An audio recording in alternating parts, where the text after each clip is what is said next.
Bonjour à tous et bienvenue dans cette nouvelle vidéo de guidance psychologique à l'aide du tarot.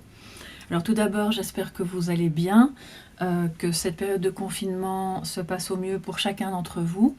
Et aussi, évidemment, mes plus grands encouragements à tous ceux qui parmi vous doivent aller travailler, se rendre dans des unités de soins, ou quel que soit votre travail d'ailleurs. On va aborder cette semaine une nouvelle question de développement personnel qui concerne chacun d'entre nous en cette période de confinement, mais pas seulement, car il peut s'agir d'une épreuve de vie indépendante des circonstances actuelles. Donc ça, c'est un petit peu vous qui voyez la situation dans laquelle vous trouvez et ce en quoi ce tirage peut vous parler. Vous retiendrez donc du message ce qui vous parle et laisserez de côté les parties du message qui ne sont peut-être pas en lien ou qui ne font pas écho à votre situation, puisqu'il s'agit d'une lecture psychique collective et non individuelle. Donc le tirage que je vous propose ici traite de la question comment surmonter cette épreuve et s'étale sur 6 cartes que vous voyez là. Chacune de ces cartes va représenter un aspect de vous-même donc dans cette situation, ainsi que l'impact que cette épreuve a sur vous. Et puis on verra comment la traverser le plus sereinement possible et en ressortir grandi. Alors la carte, comme d'habitude, j'ai brassé les cartes avant d'enregistrer. Je vais les découvrir et les utiliser et les interpréter avec vous maintenant. Chaque carte va donc représenter un aspect de votre situation et de vous-même, de votre fort intérieur. La première carte que vous voyez ici représente votre position aujourd'hui face à cette situation. La carte numéro 2 va nous parler de ce qui change pour vous au sein même donc, de cette situation. La carte suivante nous parlera de ce que ce changement en fait permet pour vous maintenant dans votre vie ou simplement dans votre fort intérieur. Ce que vous ne perdrez pas psychologiquement, en tout cas au niveau de cette situation et au terme de cette situation. Ici, on va un petit peu voir avec la 5e carte comment vous pouvez tenir, et surtout évidemment psychologiquement pour l'instant, quelles seront les ressources principales dans lesquelles vous allez pouvoir puiser. Et la dernière carte, numéro 6, nous parlera de ce qui vous soutiendra plus tard, donc soit au terme de cette situation, ou en tout cas après, dans les semaines qui suivront, pour que vous puissiez continuer, en tout cas, de mettre vraiment en pratique et de vous sentir le mieux possible par rapport à tout ce qui se sera passé. Le jeu que j'ai utilisé ici est donc le Tarot du chercheur de vérité de David Fontana, qui a été édité aux éditions Contredire, voilà, pour ceux que ça intéresse. Et donc on va commencer tout de suite avec la première carte qui représente votre position aujourd'hui dans cette situation. Et on a l'impératrice. Alors voilà, la carte de l'impératrice qui est donc à l'endroit. Je vais donc l'interpréter à l'endroit. Et vous voyez que cette impératrice, elle est vêtue d'une grande robe rouge, elle est assise, elle paraît très sereine. C'est vraiment l'archétype de la mère, hein, en termes psychologiques. Elle représente vraiment la maman. Elle a ce côté à la fois doux, maternel, mais aussi plus directif. Donc elle sait où elle va, elle sait ce qu'il faut faire pour mener à bien les actions, arriver à ses objectifs, mais surtout pour protéger. Donc elle se protège elle-même, mais surtout elle protège son entourage. Et si on regarde bien sur l'image, on voit derrière vraiment une jolie forêt, des arbres qui ont l'air d'être assez solide, bien ancré. Et d'ailleurs, l'impératrice, c'est quelqu'un qui est très ancré et qui est également connecté à d'autres énergies qui sont peut-être moins matérielles, qui sont d'un ordre plus subtil. Et elle fait un petit peu le pont entre les deux mondes. Elle porte, si vous le voyez peut-être ici, un bouclier et un sceptre surmonté d'un globe et d'une croix. Donc là, c'est peut-être un petit peu loin, je vais la rapprocher. Voilà la mise au point. Alors, sur son bouclier, il y a un aigle. L'aigle symbolise le soleil et le ciel. Et en ça, elle est évidemment garante de l'unité entre son côté ancré et matériel et son côté qui est plus dans des énergies autres qui sont vraiment soit de l'ordre de ses croyances, mais là on n'est pas du tout dans une question religieuse, soit simplement pour tout ce qui concerne le bien-être. C'est aussi évidemment l'archétype du féminin. Donc avec cette carte, votre position aujourd'hui, ça nous montre que vous devez vraiment faire appel à l'impératrice qui est en vous. Et maintenant que vous soyez un homme ou une femme, importe peu, puisque elle fait le pont entre le principe masculin et le principe féminin qu'on a chacun en nous. Et donc, elle nous montre que vous êtes amené à vous protéger, à protéger les vôtres et ceux qui vous entourent, et vraiment à développer un maximum dans cette situation votre côté tolérant, parce c'est quelqu'un de très tolérant, votre côté doux et protecteur, et à la fois directif. Donc, vous perdez pas pied non plus avec la réalité, quoi. Alors, qu'est-ce que je peux vous dire d'autre par rapport à l'impératrice dans cette situation? C'est que voilà, vous devez vraiment aussi voir que elle porte donc une couronne. Cette couronne symbolise les dons qu'elle a reçus à la naissance, que vous avez reçus à votre naissance. Et c'est le bon moment maintenant dans cette situation pour redécouvrir tous vos dons. Les grands, les petits, peu importe, hein, c'est vraiment, ça se manifeste à travers votre créativité. Alors là, ça peut être une créativité qui va s'appliquer dans des domaines assez concrets, professionnels ou familiaux ou autres, comme ça pourrait très bien être une créativité qui se développe dans un projet artistique, par exemple. Donc voilà, votre position actuelle, c'est l'impératrice. Alors la deuxième carte, c'est ce qui change pour vous dans cette situation. Là, on va voir ce que c'est. Ah voilà.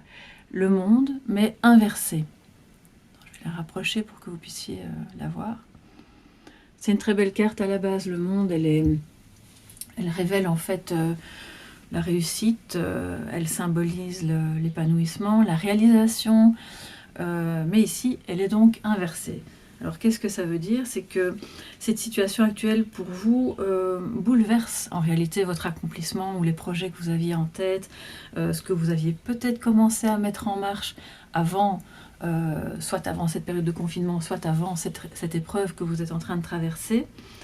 Alors évidemment, tous ces projets de manière générale sont pour le moment mis en stand-by, parce que quand la carte du monde est inversée, c'est un petit peu comme si tout était plus ou moins à l'arrêt.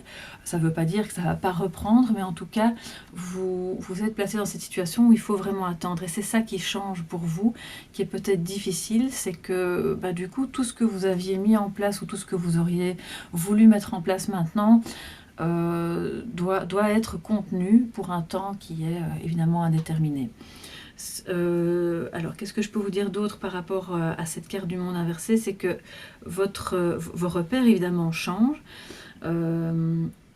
Tout ce que vous souhaitiez, enfin tout par rapport aux différents projets auxquels vous auriez pu penser, est probablement mis entre parenthèses. Alors, votre perception de la vie et de vous-même change aussi. Vous avez peut-être du mal à accepter ce délai qui vous est imposé, qui nous est imposé à tous. Vous ne croyez peut-être pas vraiment dans l'issue favorable en fait de cette situation, parce que voilà, vous manquez de liberté. Avec le monde inversé, on est vraiment dans un manque de liberté.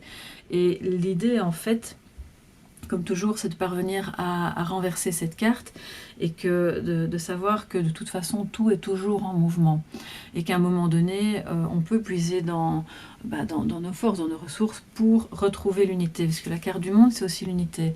Évidemment vous êtes aussi dans un stop.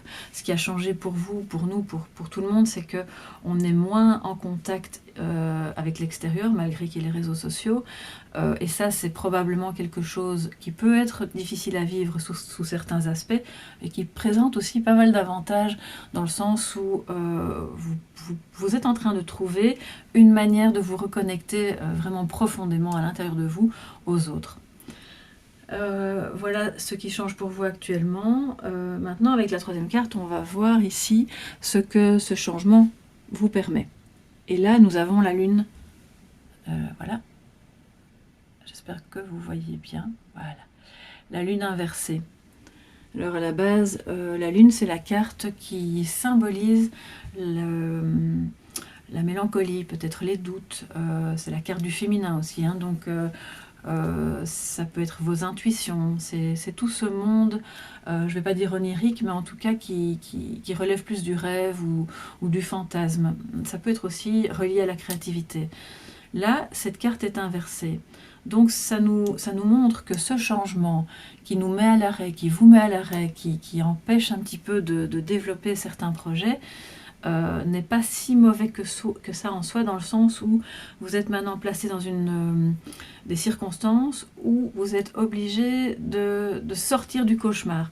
Alors je m'explique, c'est-à-dire que comme la Lune nous parle de mélancolie, de difficultés, de doutes, de situations quand même difficiles à gérer intérieurement, qui peuvent susciter aussi bien de l'angoisse que de l'impulsivité, parce que l'écrevisse dans les os, ce sont nos émotions, et bien tout ça en fait est renversé. Donc là maintenant vous vivez un peu plus au jour le jour, en étant obligé de rester positif et d'accepter qu'on ne sait pas trop de quoi demain sera fait, sauf que ça vous met en fait dans une position où vous avez plus le temps pour vraiment retrouver la capacité à voir les choses sous un angle plus positif et à vous sortir en fait de ce qui aurait pu en fait avant être une sorte de cauchemar, le cauchemar du quotidien, au sens évidemment symbolique, hein, de courir tout le temps, d'avoir le sentiment d'être dépossédé en fait de sa propre vie. Là vous revenez en fait avec la lune inversée à une réalité positive et à la sortie effectivement des choses qui auraient pu vous causer vraiment un état plus déprimé ou un manque de confiance en vous.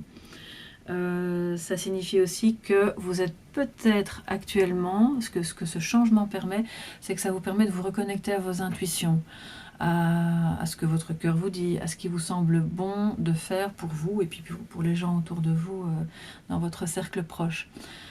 Donc en ça, cette carte inversée est très positive. Alors la troisième carte, celle-ci, va représenter ce que vous ne perdrez pas dans cette situation. Et on a le pendu. Voilà. Celle-ci, vous l'aviez déjà vue la semaine passée, si vous avez regardé la vidéo. Et en fait, c'est une carte qui nous montre effectivement que on peut se sentir pieds-poings liés, que psychologiquement on a l'impression d'être vraiment dans un manque de liberté absolue et totale, sauf que le pendu, oui, il est à l'arrêt, mais son visage est serein. Il garde espoir parce qu'il apprend en étant à l'envers à voir les choses autrement. Et donc pour rappel, le pendu a évidemment une espèce d'auréole dorée autour de sa tête qui montre qu'il est vraiment connecté à son soi supérieur, si on peut dire ça comme ça, et donc à quelque chose de moins limitant, et il apprend à voir tous les aspects de la situation qu'il n'avait peut-être pas pu percevoir avant. Et de cette nouvelle perception, de cette nouvelle vision de la vie, va naître évidemment les pousses de son projet, de sa nouvelle vie, et tout reprend vie. D'ailleurs on voit la lumière qui entoure son corps derrière, montre que en fait cette période d'arrêt est totalement propice à la renaissance d'autre chose, de nouveau, qui n'existait probablement pas avant dans votre vie. Donc ce que vous ne perdrez pas dans cette situation, c'est votre capacité qui est en train de se développer fortement à voir les choses sous un autre angle. Et en ça, c'est vraiment extraordinaire, puisque ça va vous permettre par la suite de continuer de faire germer les pousses de tout ce qui sera vraiment bon pour vous dans votre vie et dans vos liens, que ce soit au niveau du travail, de la famille, des amis, ou en tout cas tout ce qui vous concerne dans la situation à laquelle vous pensez. Alors, la cinquième carte ici, c'est, on va un petit peu voir comment vous pouvez tenir pour l'instant. Voilà, ça c'est vraiment une très belle carte. C'est la carte du soleil, arcane majeur évidemment. Je n'utilise ici que les arcanes majeures pour le moment dans ce tirage-ci. Vous voyez ce soleil, ces deux personnes nues, un petit peu, oui, on va dire enlacées, des fleurs derrière, la lumière évidemment qui éclaire la scène. Alors, qu'est-ce que ça représente? Ça représente plein de choses. Alors, d'une part, on voit que le soleil, évidemment, après la tempête, va briller à nouveau. Donc, comment tenir pour l'instant? C'est simplement, c'est évidemment facile à dire, mais c'est en ne perdant pas de vue, en tout cas, que le soleil brille, va rebriller à l'extérieur, mais d'abord à l'intérieur de vous. Il faut un petit peu réactiver cette lumière qui vous illumine et qui par conséquent illumine les autres, parce que quand vous vous sentez bien, ça rayonne. Voilà, vous rayonnez et vous éclairez un petit peu aussi la vie des gens qui vous entourent. Ça passe aussi, puisqu'on le voit avec ces deux personnes qui sont dénudées, par le fait de se montrer authentique, de ne pas craindre le jugement en fait des autres, d'oser se dire bon la situation elle est compliquée, j'ai le droit de montrer mes failles, mes faiblesses ou mes moments un peu plus compliqués. Je dois pas tout le temps être je dois pas tout le temps porter ce masque en fait et faire semblant que tout va bien, parce que si ça ne va pas, on peut aussi le dire. Là, ça signifie aussi que on peut en parler, il faut se montrer tel qu'on est. Mais pour pouvoir tenir, l'idée c'est de ne pas se focaliser justement sur le négatif. Alors une fois qu'il est dit, qu'il est sorti, qu'il est vraiment mis hors de vous, qu'il est verbalisé ou qu'il est écrit, vous pouvez, si vous êtes seul chez vous ou si vous n'avez pas envie de parler, vous pouvez très bien prendre un carnet, écrire, vous pouvez même soit écrire un texte, écrire une chanson, si vous êtes musicien, vous pouvez vraiment inventer n'importe quel moyen pour sortir ce qui est difficile en vous, hors de vous, et à ce moment-là le voir avec une certaine distance et remettre de la lumière sur ce qui au départ était négatif. Alors en étant sincère, authentique, comme on le voit avec ces deux personnages dénudés, ça autorise les autres autour de vous qui vont vous voir tels que vous êtes à être eux-mêmes tels qu'ils sont et à ne pas s'encombrer de masques et de faux semblants. Et de ce fait-là, évidemment, ça permet d'être dans une authenticité qui fait renaître plein de choses, qui met de la lumière, qui est beaucoup plus agréable à vivre pour tout le monde, qui permet de patienter sans être constamment dans la projection dans le futur et d'être plus dans le moment présent. Parce que quelles que soient vos conditions de vie, quelles que soient les difficultés que vous traversez, si vous restez connecté aux meilleures parties de vous-même et aux choses les plus intimement positives, vous allez de toute façon trouver des solutions à un moment donné et vous sortir de l'impasse. Ce qui évidemment sera très très inspirant pour les autres autour de vous. Donc ça c'est vraiment une magnifique carte et c'est ce qui va vous permettre de tenir pour l'instant et en tout cas pour traverser cette épreuve. Alors la dernière carte, voilà, magnifique, c'est la carte de l'empereur. Voilà. L'empereur, ce qui est génial, c'est que là, on est vraiment en miroir de la toute première carte qui était l'impératrice. Il possède lui aussi le bouclier et le sceptre, mais il n'est pas dans la même position. Donc vous voyez, il est lui aussi assis, mais il est tranquille, donc il ne se pose pas trop de questions. Alors l'empereur, c'est l'archétype même du père et des règles. Donc il représente une figure paternelle, mais pas que. Il est vraiment le garant de l'ordre, de la discipline, des règles, des étapes à suivre. Donc il connaît bien le chemin. Voilà. Ce qu'on vous dit pour pouvoir... pour que vous vous sentiez soutenu plus tard, c'est de développer cette capacité-là en vous. Ou si vous l'avez déjà développée, vraiment de la garder vraiment le plus en surface possible pour pouvoir faire appel à votre capacité à mettre de l'ordre dans votre vie, à mettre de l'ordre dans vos idées, dans vos projets, dans toutes les priorités en fait, et de savoir exactement où vous allez pour pouvoir aussi devenir comme un guide pour peut-être les personnes qui dépendent de vous, par exemple. Ça peut être vos enfants, ça peut être des collègues qui travaillent avec vous ou pour vous, même en télétravail, ça peut être dans toutes les situations.